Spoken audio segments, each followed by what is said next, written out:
Sir तो किसी भारी चीज से वार किया गया है। कैसे हुआ ये सब? सर कल रात अनिकेत बाहर आया पानी पीने, उसी दौरान किसी ने इसकी जान ले ली। और तो और सर हमारे साथ भी हाथापाई हुई। कितने लोग थे? सर अंधेरा काफी था, अचानक हमला हुआ और ठीक से कुछ मालूम नहीं पड़ा सर। सर हमारा एक साथी पूरब भी अब कल रात से नहीं मिल रहा। कल रात वो हमसे बिछड़ गया और मुझे तो डर है कि कहीं अनिकेत की तरह उन लोगों ने पूरब को भी। घबराओ नहीं, हम लोग पूरब को जल्दी ढूंढ लेंगे। चलो ढूंढो, देखो कुछ मिलता है क्या।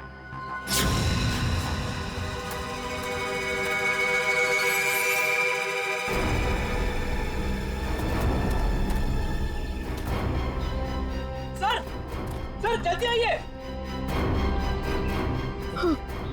ठीक तो ना तुम? अरे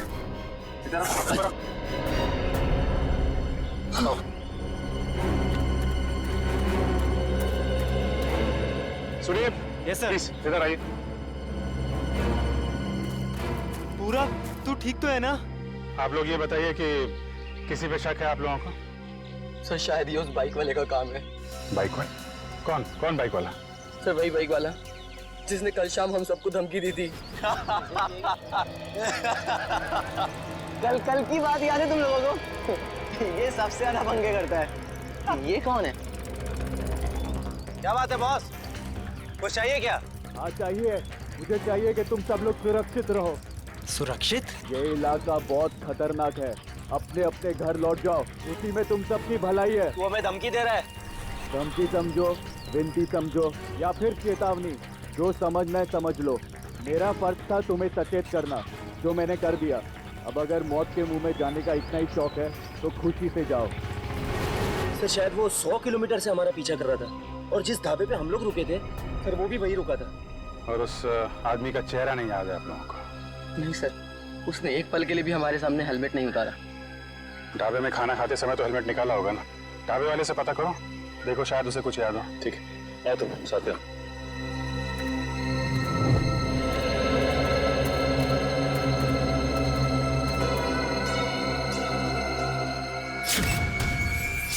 खून? खून की बूंदें?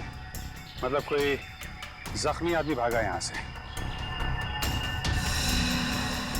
सर लेकिन खून बहुत ज्यादा नहीं है, जो भी है उसे ज्यादा चोट नहीं हुई होगी। सर ये देखिए, घसीटने के निशान हैं। मतलब उन दोस्तों के अलावा कोई और आदमी भी था जिसको उन मुजरिमों ने मारा और फिर उसे घसीटते हुए यहाँ से ले गए? सर ये रास्ता तो सीधा मेन रोड की तरफ जाता है। इसका मतलब जो भी गुनहगार था उसे इस जंगल और रास्ते का पूरा ज्ञान था। हाँ, तभी तो रात के अंधेरे में भी यहाँ पहुँचने में कोई गलती नहीं की उन लोगों ने। ये टायर के निशान, ये तो किसी बड़ी गाड़ी के लगते हैं।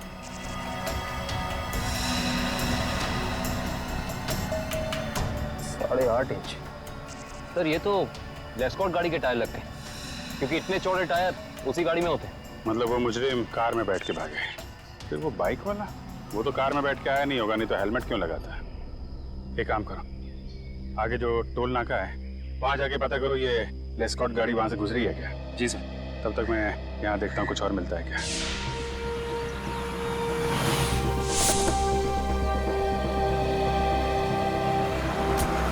यही है वो ढाबा जहाँ मैं और मेरे दोस्त खाना खाने के लिए रुके थे।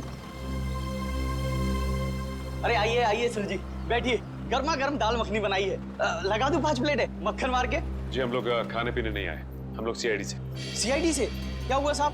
आपको याद है कल मैं और मेरे कुछ दोस्त आपके ढाबे पे खाना खाने के लिए रुके थे? हाँ हाँ, हल्का हल्का याद तो आ रहा है, पर आपको इतनी चोट कैसे लगी? कल रात इनके ऊपर हमला हो गया और उस हमले में इनके दोस्त अनिकेत की मौत हो गई। ये भगवान, ये हो क्या रहा है आजकल? समाज में दिन ब दिन जुर्म बढ़ता ही जा रहा है। हाँ वो तो है, लेकिन हमें शक है कि इस जुर्म में एक बाइक वाला शामिल है जो कल यहाँ पे आया था। बाइक वाला? जी हाँ, उसने एक ब्लैक बाइकर सूट और ब्लैक हेलमेट पहना था और मुझे अच्छे से याद है उसके पास नलोंजन मॉडल की बाइक भी थी। एक बाइक वाला आया तो था। अच्छा, उस बाइक वाले के बारे में कुछ याद है आपको? कैसा दिखता था वो? साहब इतना तो याद नहीं, लेकिन शायद रामू को पता होगा। रामू जरा इधर आना, जरा बताना साहब लोगों को उस बाइक वाले के बारे में। जब उसने हेलमेट उतारा था तो मैंने एक ही झलक देखा था सेठ जी। बहुत अजीब आदमी था, अजीब तरीके से बर्ताव कर रहा था। देखो, तुमने उसकी एक झलक देखी ना, तुम्हें जो कुछ भी याद है हमारे लिए उसका स्केच बनवाओ। हाँ इशिता, ठीक है, कोशिश जारी रखना। क्या हुआ श्रेया? सर, सारांश का अभी तक पता नहीं चल पा रहा।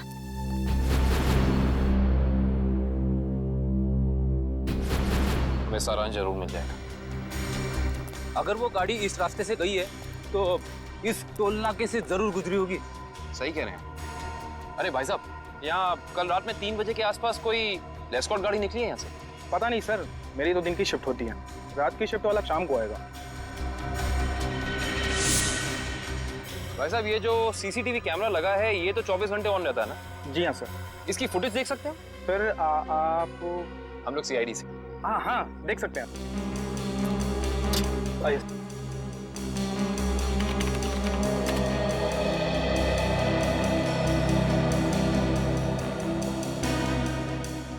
ये देखिए, लेस्कॉट गाड़ी रात के 2:55 को यहाँ से गुजरी है। लगती तो वही गाड़ी है। जरा रिवाइंड करिए। एक मिनट पॉज कीजिए। अरे, ना तो ड्राइवर दिख रहा है और ना ही गाड़ी की नंबर प्लेट। थोड़ा जूम कीजिए। ये क्या लिखा है? Car on rent. Car on rent? Sir, ध्वनि नगर में कार ऑन रेंट नाम की कंपनी है। कहीं ये गाड़ी वहीं से किराए पे तो नहीं ली गई थी? सर, ये रहा स्केच। बन गया स्केच? यही वो आदमी? हाँ सब ऐसा ही कुछ दिखता था वो। ठीक है, आसपास की दुकानों से पता करते हैं। किसी ना किसी ने तो जरूर देखा होगा उसे। भाई साहब, इस स्केच को ध्यान से देखो। इस आदमी को पहचानते हो? नहीं देखा इसको इससे पहले। साहब, बुरा ना मानो तो ये फोटो मैं देख सकता हूँ? अरे काका, इसमें बुरा मानने की क्या बात है? देखिए।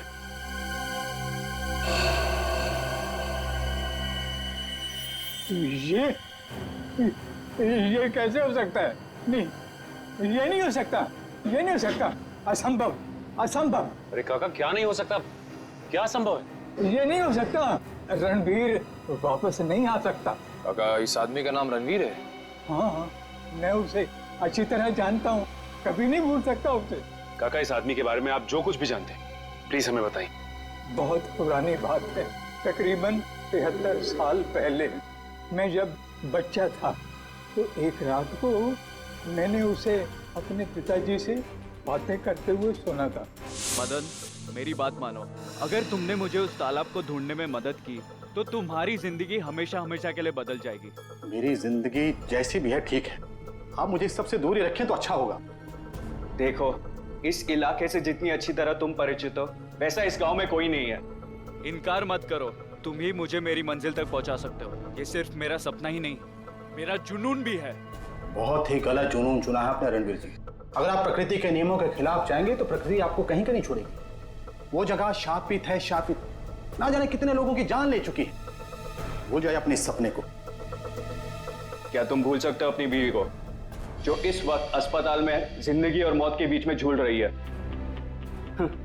नहीं ना, वैसे ही मैं अपने सपने को नहीं भूल सकता। जरा सोचो, अगर वाकई उस तालाब के पानी में मौत को हराने की ताकत है तो तुम्हारी पत्नी को एक नई जिंदगी मिल सकती है। सोच क्या रहे हो मदन? हम एक दूसरे की मदद से अपने आने वाली जिंदगी को सुधार सकते हैं। तो बोलो, मंजूर है?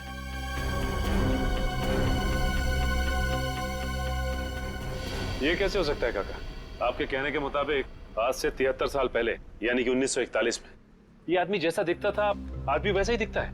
हाँ, तभी तो मैंने कहा था असंभव। ये अजूबा कैसे हो सकता है?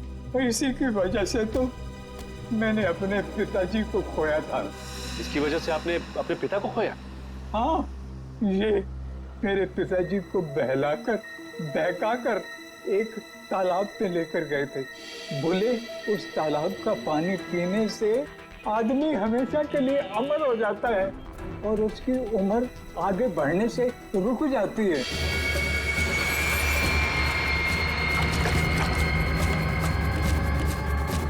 ये कैसा तालाब है काका?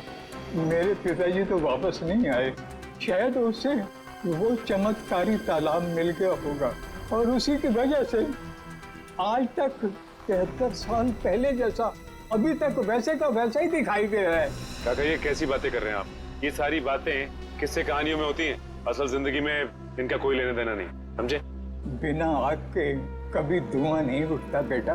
तुम भले ही ना मानो, लेकिन उस तालाब के पानी में कोई शक्ति है जो मौत को भी पराजित कर सकती है। सर पूरा जंगल छान मारा लेकिन कोई सुराग नहीं मिला।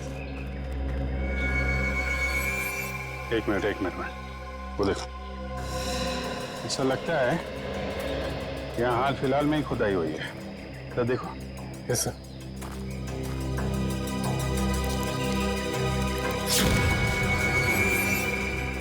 हाँ, यहाँ पे कुछ है सर।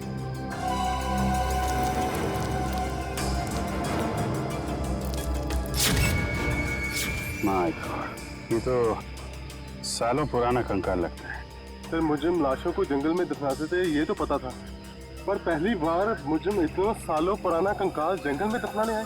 पता नहीं वंश, दफनाने आए थे या फिर निकालने। गुड मॉर्निंग डॉक्टर साहब। What is so good about this morning? ये लो। हेलो हाय ना करो तो नाराज और करो तो मुश्किल। अरे इतने उखड़े हुए क्यों हैं सर आप? भाई साहब, जब आपको पता लगेगा ना कि अनिकेत की मौत कैसे हुई, आप भी इतने ही उखड़ जाएंगे। सर जरूर किसी हथौड़े या डंडे से वार किया होगा। सर इससे पहले भी हम ऐसे केस सुलझा चुके हैं। मगर निखिल, पहले के केसेस में और इस केस में फर्क है, और वो ये कि जिस हथियार से अनिकेत के सर पे वार किया गया है वो हथियार 100 साल पुराना है। क्या? 100 साल पुराना? उड़ गए होश? उखड़ गए ना? भाई साहब, अनिकेत के सर पर से मुझे लोहे और लकड़ी के छोटे छोटे टुकड़े मिले हैं, और ये टुकड़े 100 साल से भी ज्यादा पुराने हैं। लोहे और लकड़ी के टुकड़े? मतलब हथियार कोई ऐसी चीज है जिसमें लोहा भी है और लकड़ी भी? हाँ, आइए मैं दिखाती हूँ।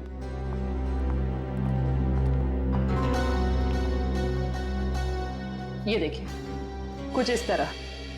मगर सर इतना पुराना हथियार खूनी के हाथ लगा कहाँ से? शायद दादा परदादा के जमाने से घर पे रखा होगा, अब निकाला है काम के लिए। और अगर मैं कहूं कि ये कंकाल जो आप लोग लेके आए हैं, ये कंकाल भी 100 साल से ज्यादा पुराना है, तो मतलब कितना पुराना है ये कंकाल? जिस तरह वो हथियार 100 साल पुराना है, ठीक उसी तरह ये कंकाल भी 100 साल पुराना है। मतलब ये मरने वाला भी अंग्रेजों के जमाने का है? अंग्रेजों के जमाने का नहीं है, अंग्रेज ही है। जी हाँ, इसकी हड्डियां हमें ये बताती है कि ये शख्स कोई यूरोपियन है, एशियन नहीं है। 100 साल पुराना हथियार और 100 साल पुराना मुर्दा, वो भी विदेशी। आज के जमाने में किसी को इसमें क्या दिलचस्पी हो सकती है? इस फोटो को ध्यान से देखिए। ये सफेद रंग की लेस्कॉट गाड़ी आप ही के यहाँ से किराए पे ली गई थी? माफ कीजिए सर, इस फोटो में कार की नंबर प्लेट नहीं दिख रही है, इसलिए बता पाना मुश्किल है कि कार किसने किराए पर ली थी। अरे भाई कमाल करते हैं आप, है तो आप ही की कंपनी की गाड़ी ना, नंबर प्लेट ना सही कुछ और देख के पहचान लीजिए। सर 100 से ज्यादा गाड़ियां हैं हमारी कंपनी में, और इसी मॉडल इसी रंग की करीब 20 गाड़ियां हैं। सर इस तरह बता पाना मुमकिन नहीं है। तो आप एक काम कीजिए, आप हमें ये बताइए कि ऐसी सफेद रंग की लेस्कॉट गाड़ी कितने लोगों ने पिछले एक हफ्ते में किराए पे ली है यहाँ से? 1 मिनट सर।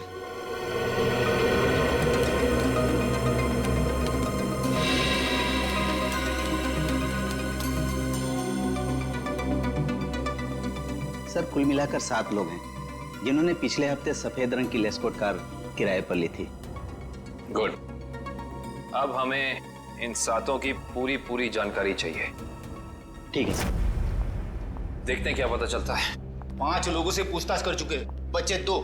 इन्हीं में से कोई एक है जो इस केस की अगली कड़ी साबित होगा। हाँ लेकिन फ्रेडी जी, ये पता करने के लिए भी रिसेप्शन पे कोई होना चाहिए, यहाँ तो कोई है ही नहीं। हाँ, यहाँ तो कोई दिख ही नहीं रहा है। जी नमस्ते, कहिए। हम लोग CID से। एक्चुअली अमर नाम के एक इंसान की तलाश में हैं हम। बात यह है कि उसने सफ़ेद रंग की एक लेस्कॉट गाड़ी को हायर किया और अपने एड्रेस की जगह उसने आपके इस होटल का एड्रेस दिया, इसीलिए हम। Just a minute. मिस्टर अमर, वो तो कल ही चेकआउट कर गए। अच्छा, आपने अपने रिकॉर्ड्स के लिए उसका कोई ID प्रूफ तो लिया होगा ना, लाइसेंस, पैन कार्ड वगैरह? दिखाइए जरा। मैडम लिया तो था, लेकिन आज ही सुबह हमारे कंप्यूटर का हार्ड ड्राइव क्रैश हो गया और उसी के साथ सारा डेटा चला गया, माफ कीजिएगा। अच्छा, ये अमर दिखता कैसा था, उसका हुलिया कैसा था? आप कमरा नंबर 701 वाले अमर सर की बात कर रहे हैं ना? हाँ हाँ राजू, उसी के बारे में। बताइए इन लोगों को। क्या था उसका हुलिया? कद यही कोई 5.5 फुट लंबा और हाँ छोटे छोटे बाल और आंखों का रंग काला था। कद 5.5 फीट, छोटे बाल। इसका मतलब सीसीटीवी फुटेज में जो हमें इंसान दिखा था वो अमर नहीं हो सकता, क्योंकि वो लंबा था और उसके बाल भी छोटे नहीं थे। अच्छा, ये अमर से कोई मिलने आया था उसके कमरे में यहाँ पे? हाँ साहब, 2 लोग मिलने आए थे। उनमें से एक का नाम संजय था और दूसरे का कुछ और कल साहब उन लोगों ने दारू पीकर काफी झगड़ा भी किया था। झगड़ा? तुम्हें पता है किस बारे में ये झगड़ा हुआ था? ये तो मैं नहीं बता सकता साहब, लोग अक्सर दारू पीकर बहक जाते हैं। कोई ऐसी बात जो तुम्हें याद हो जो वो लोग कर रहे थे, कुछ याद है? हाँ साहब, कुछ अजीब अजीब चीजों के नाम ले रहे थे, जैसे फावड़ा, कुल्हाड़ी, कुदाल। मतलब ऐसा सामान जो जमीन की खुदाई में काम आता है। चलो, इससे ये तो पता चल गया कि जंगल में वो जमीन खोदी किसने थी। जिस तरीके के औजारों की बात वो वेटर कर रहा था, उससे तो यही लगता है कि ये संजय एक आर्कियोलॉजिस्ट है। संजय आर्कियोलॉजिस्ट जो अमर के साथ वहां गड़े हुए मुर्दे उखाड़ने गया था। जरूर कुछ ना कुछ खास बात है उस पुरानी लाश में, वरना कोई इतने सालों बाद सोते हुए मुर्दे को क्यों जगाएगा। और शायद अनिकेत ने उन्हें ये खुदाई करते देख लिया, जिसकी कीमत उसे अपनी जान देके चुकानी पड़ी। लेकिन उस बाइक वाले का क्या, जिसे उस बुढ़े आदमी ने पहचान लिया था? उसके मुताबिक तो वो तालाब का पानी पी के हमेशा हमेशा के लिए अमर हो गया। फ्रेडी, इस दुनिया में कोई आदमी अमर नहीं होता। जरूर उस बुढ़े आदमी का कुछ ना कुछ हाथ है इस अपराध में। सर, इस बाइक वाले के बारे में बड़ी अजीब बात पता चली है। क्यों? ऐसी क्या अजीब बात है? ये देखिए सर, इस अखबार की तारीख 13 जून 1941, यानी कि आजादी से भी पहले। आश्चर्य सर, ये आदमी उस वक्त से वांटेड है। इसने उस वक्त भी कुछ लोगों के खून किए थे। बहू, वही आदमी? ये कैसे हो सकता है? अभिजीत, अगर ये मान के चले कि 1941 में इस आदमी की उम्र 20 साल रही होगी, तो उस हिसाब से तकरीबन आज जिसकी उम्र 90 साल से ज्यादा हो, 90 साल का कोई आदमी इतना जवान कैसे दिख सकता है? हाँ पंकज, ओके ठीक है सर। संजय के घर का पता चल गया, खातीपुरा में रहता है वो। खातीपुरा?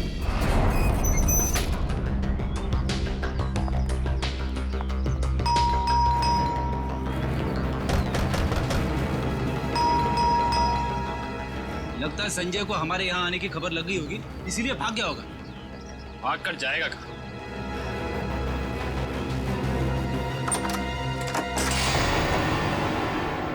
अच्छी तरह से तलाशी लो इस घर की, कुछ ना कुछ तो जरूर मिलेगा।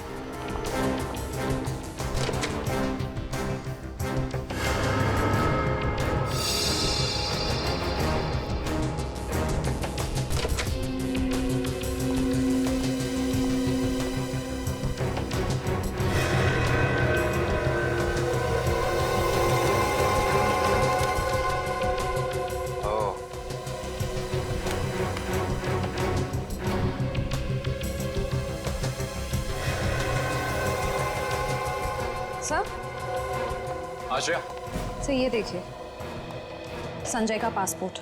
इस पे काफी सारे देशों के वीजाज लगे हैं। तो लगता है इस भाई साहब को सैर सपाटे का बहुत शौक था। ये देखो श्रेया, इसकी चेकबुक की डिटेल से साफ साफ पता चल रहा है कि इस इंसान ने करोड़ों रुपए खर्च किए हैं म्यूजियम्स और नीलामियों से सामान खरीदने में। देखो, इसका मतलब संजय बहुत अमीर है और आर्ट में काफी दिलचस्पी रखता है। अब इसे ये दिलचस्पी आर्ट में है या किसी खास चीज में, ये तो वक्त ही बताएगा। लेकिन एक बात तो तय है, ये संजय किसी की तलाश में है, कोई ऐसी चीज जो इसे दुनिया के कोने कोने में ले जा रही है, हर म्यूजियम, हर बड़ी नीलामी तक। सर, हाँ, अलमारी में से ये डायरी मिली है, छुपा के रखी हुई थी। दिखने में तो ये कोई ऐतिहासिक डायरी लगती है। कुछ तो खास बात है इस डायरी में, काफी नायाब और अलग किस्म की डायरी है ये। सर, शायद संजय ने इस डायरी को किसी नीलामी में खरीदा होगा। अभी पता चल जाएगा। जरा हाथ लगाइए। ओह, तो ये उसी स्पेनिश शिप के कैप्टन की डायरी है जो अपनी हर यात्रा के बारे में अपनी डायरी में लिखा करता था। ये वही डायरी है। इसका मतलब इस डायरी में उस रहस्यमय तालाब के बारे में भी जरूर लिखा होगा। सर, इसका मतलब संजय भी उस रहस्यमय तालाब को ढूंढ रहा था, इसलिए उसने ये सारा सामान खरीदा। हो सकता है श्रेया, लेकिन अगर ये वही डायरी है तो उस रहस्यमय तालाब का नक्शा, कोई मैप, कोई जरिया जरूर होना चाहिए इसमें।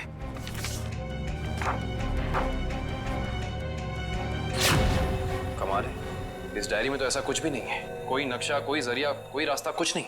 लेकिन इससे एक बात तो तय हो गई कि इस रहस्यमय तालाब को ढूंढने में दोनों अमर और संजय साथ मिलकर काम कर रहे थे। इसका मतलब हमें इस कमरे में कुछ ना कुछ जरूर मिलेगा। छानबीन करो।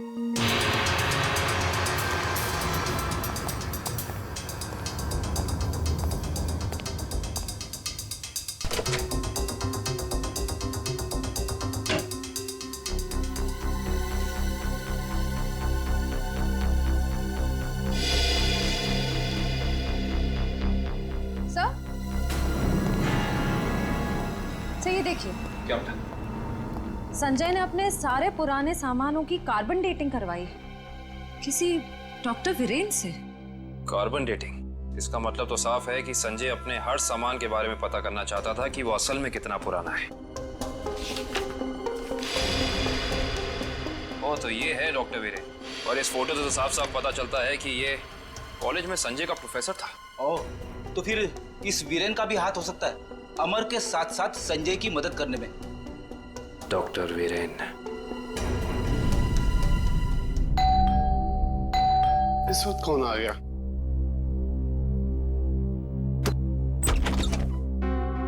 आप लोग? हम लोग सीआईडी से, डॉक्टर वीरेन से मिलना है। अभी बुला था सर। आप लोग बैंक से आए ना? नहीं साहब, ये सीआईडी से आए सर। सीआईडी? इसे पहचानते हैं आप? जी नहीं। किसने मारा इसे? हमें पता होता तो अब तक मुजरिम सलाखों के पीछे होता। देखिए, मैं इस मामले में आपकी कोई मदद नहीं कर सकता। चलिए इस मामले में ना सही, लेकिन किसी और मामले में हमारी मदद कर दीजिए। मैं कुछ समझा नहीं। मैं समझाता हूँ। आप हमें उस रहस्यमय तालाब के बारे में बताइए, जिसका पानी पीकर इंसान कभी मरता नहीं है, जवान रहता है, अमर हो जाता है। ये क्या मजाक कर रहे हैं आप? अगर ऐसा कोई तालाब होता तो दुनिया में मौत नाम की चीज ही नहीं होती। कमाल करते हैं आप भी। हमें तो लगा कि आपके स्टूडेंट संजय ने आपको सब कुछ बताया होगा, लेकिन उसने आपको तालाब के बारे में कुछ नहीं बताया लगता है। संजय? तो आप संजय को जानते हैं? सिर्फ जानते ही नहीं, उसके घर होकर आ रहे हैं, जहाँ हमें पता चला है कि वो अपनी हर पुरानी चीज की कार्बन डेटिंग डॉक्टर वीरेन से कराता है, यानी कि आप। देखिए, संजय एक आर्कोलॉजिस्ट है और ये तो उसके काम का हिस्सा है। हिस्सा? हिस्से से याद आया कि आपके हिस्से की कॉफी ठंडी हो रही है डॉक्टर साहब, पी लीजिए। ठंडी कॉफी पीने में कोई मजा नहीं है।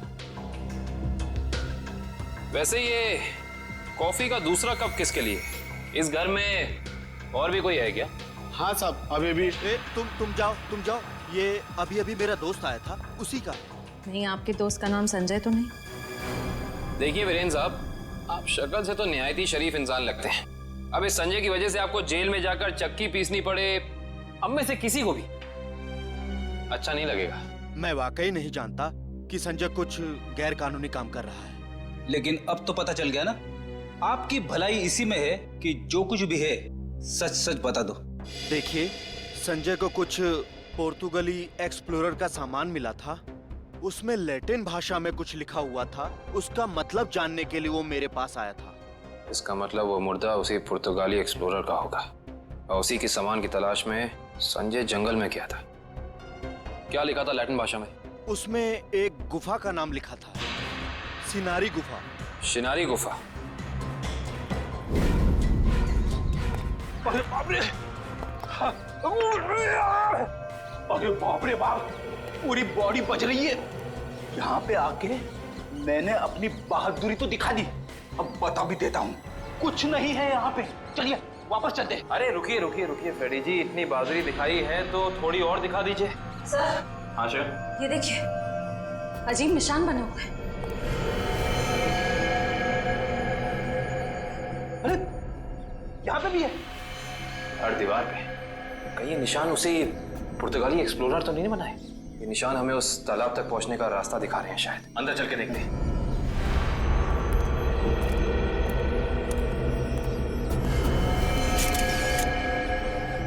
दो लाशें।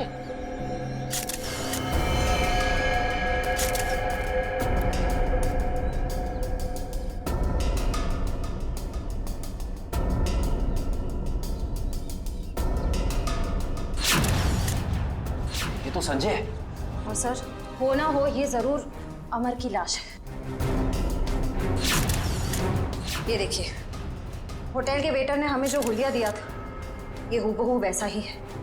लगता है ये दोनों यहाँ पे उस तालाब की तलाश में आए थे जिंदगी को अमर बनाने और बदले में मिली मौत। है कौन वो आदमी जो तालाब की खोज करने वाले लोगों का खून कर रहा है? जरूर कोई ऐसा है फ्रेडी जी जो नहीं चाहता कि उसके अलावा इस तालाब के बारे में किसी और को पता चले। सर हो ना हो ये काम जरूर रणवीर का ही होगा, क्योंकि जब संजय खुदाई कर रहा था तब रणवीर भी वहां मौजूद था। सर, हाँ, यहाँ पे जूतों के निशान है। ये देखिए, अलग अलग जूतों के निशान दिख रहे हैं। कम से कम 5 लोगों के होंगे। सही कह रहे हैं आप। 2 तो अमर और संजय के होंगे, 1 रणवीर का, बाकी 2 निशान। इसका मतलब साफ है इस गुनाह में 2 और लोग शामिल हैं, लेकिन कौन? सिंबल्स को देख के लगता है कि ये हमें उस चमत्कारी तालाब का रास्ता बता रहे हैं। न जाने कितने साल पहले बनाए गए होंगे ये निशान, तालाब की तलाश में। और इन निशानों के अंदर ही वो चाबी छुपी है जिससे हम इस केस का ताला खोल सकते हैं। अरे सर, ये तो एक टापू बन गया। और इसके बीचों बीच में है ये तालाब।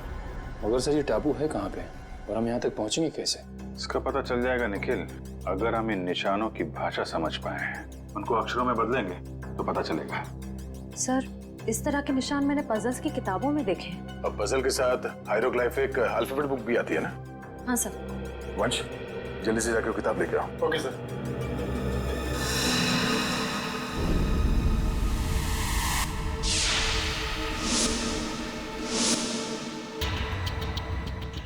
इस किताब में जो अक्षर दिए गए हैं उसके हिसाब से तो ये बन रहा है ANDAVIA, अंदाविया। अंदाविया? चलो जरा इंटरनेट पे चेक करो, अंदाविया टापू जैसी कोई जगह है क्या? सर ये देखिए, ये अंदाविया नाम का टापू भारत के दक्षिणी दिशा में, यानी कि इंडियन ओशन में। मगर सर यहाँ लिखा है कि ये टापू बिल्कुल खाली है, यहाँ कोई नहीं रहता। और इस टापू का मौसम और वातावरण रहने के अनुकूल नहीं है। अब समझ में आया कि किसी को ये चमत्कारी तालाब मिला कैसे नहीं। अब इस केस का अंत इस अंदाविया टापू में ही होगा।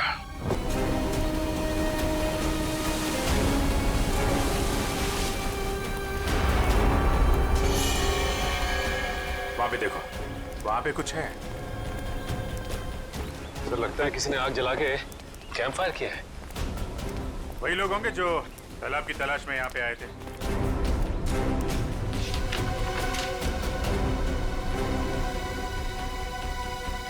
इस मैप के हिसाब से तो उत्तर दिशा में करीब 7 किलोमीटर अंदर है वो तालाब। एक काम करते हैं, यहाँ से सब लोग अलग अलग हो जाते हैं। किसी को कुछ भी मिलता है फौरन एक दूसरे को इन्फॉर्म करेंगे। ओके? Yes sir. सचिन,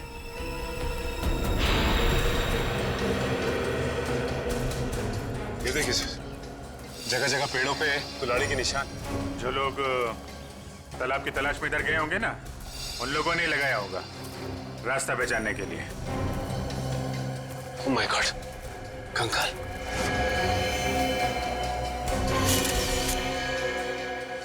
न जाने कितने साल पुराना मुर्दा है ये।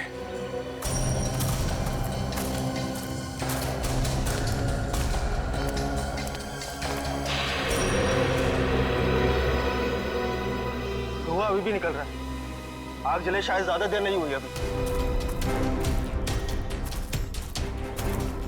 एक और कंकाल सर।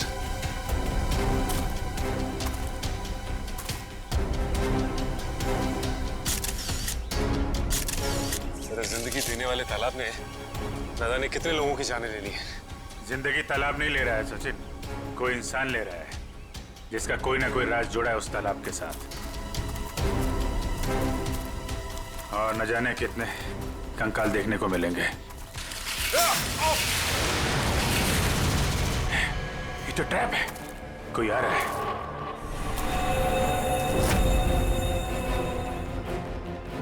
ये तो रणवीर है। रणवीर?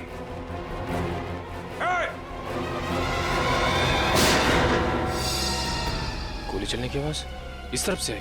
कहीं उनको कुछ होता नहीं है। चलो।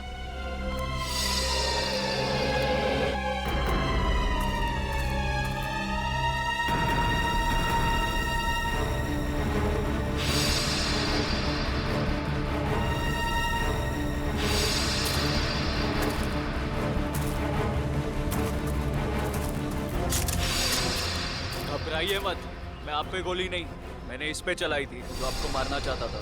तुम रणवीर हो ना? रणवीर तो मेरे दादाजी का नाम था। मैं आकाश हूँ। आकाश, तुम्हारी शक्ल बिल्कुल तुम्हारे दादाजी से मिलती है। हाँ, ये बात पहले कई लोग बोल चुके हैं मुझे। मगर तुम अपने दादाजी की तरीके से चमत्कारी तालाब के चक्कर में कैसे पड़ गए?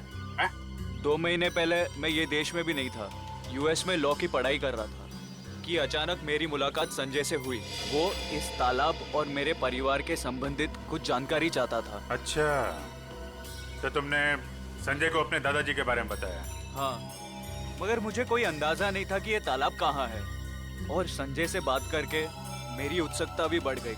और इसलिए तुम इंडिया चले आए ताकि संजय पे नजर रख सको और उस तालाब तक पहुंच सको जिसके चक्कर में तुम्हारे दादाजी यहाँ आए थे। हाँ, और इस राज तक भी पहुंच सकूं कि मेरे दादाजी उस तालाब के तलाश से वापस लौटे क्यों नहीं। अच्छा, क्या संजय को वाकई लगता था कि उस तालाब में कोई चमत्कारी शक्ति है? नहीं, वो चमत्कारी शक्ति के पीछे नहीं था सर, वो खजाने के पीछे था जो अंग्रेजों के जमाने से वहाँ पे दबा पड़ा है। किस खजाने की बात कर रहे थे?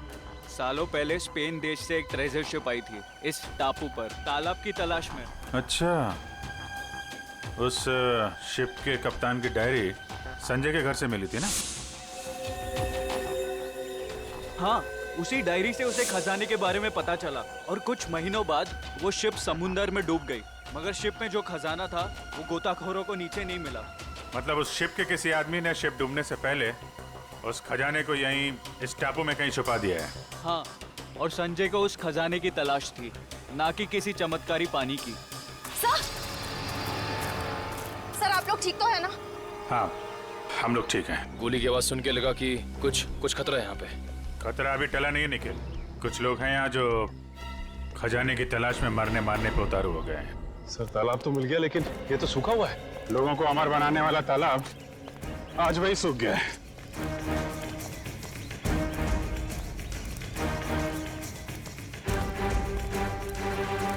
सर, सोने का सिक्का? सोने का सिक्का? मतलब खजाना था यहाँ पे? सर, इसका मतलब वो आदमी खजाना लेके ये लोग इस तरह से निकल गए बाहर। सर, ये रास्ता तो टापू के दूसरे हिस्से जाता है, मैं भी वहीं से आया था और उन लोगों की नाव भी वहीं पे थी। टापू की दूसरी तरफ? हाँ, रोकना होगा उन्हें। जल्दी आओ तुम लोग, आ जाओ आ जाओ।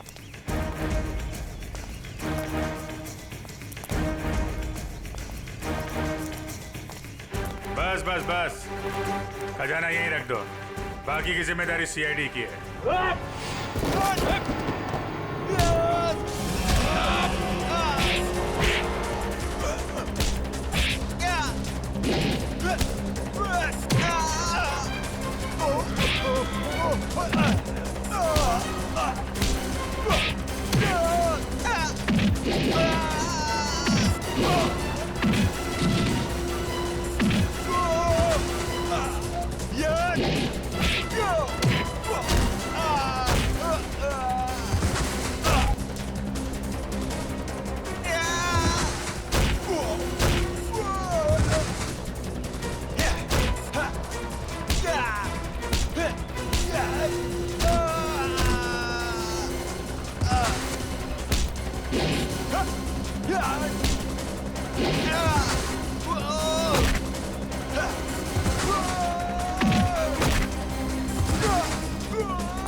तो तुम हो इस खेल के खिलाड़ी।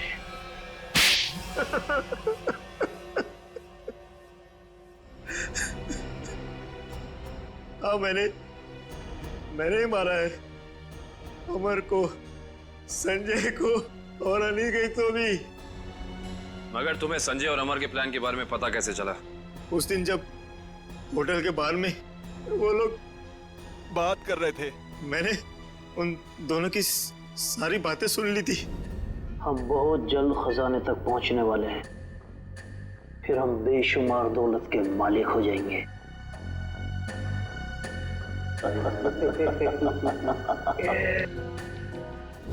ओह, तो उन दोनों का पीछा करते करते तुम वहां जंगल तक पहुंच गए। हाँ, अमर और संजय वहां खुदाई कर रहे थे। मैं अपने आदमियों के साथ वहां पहुंच गया और अमर की खुद पिटाई की। संजय डर गया और इस बात के लिए राजी हो गया कि खजाने का पता लगाकर वो मुझे उसका 90% दे देगा। और अनिकेत ने तुम्हें ये जुर्म करते हुए देख लिया तो उसका भी खून कर दिया तुमने। हाँ, उसकी तो किस्मत ही खराब थी, बेमौत मारा गया। और जब संजय मुझे उस गुफा तक ले गया, मेरा काम खत्म हो गया। उसे जिंदा रखना मैंने जरूरी नहीं समझा।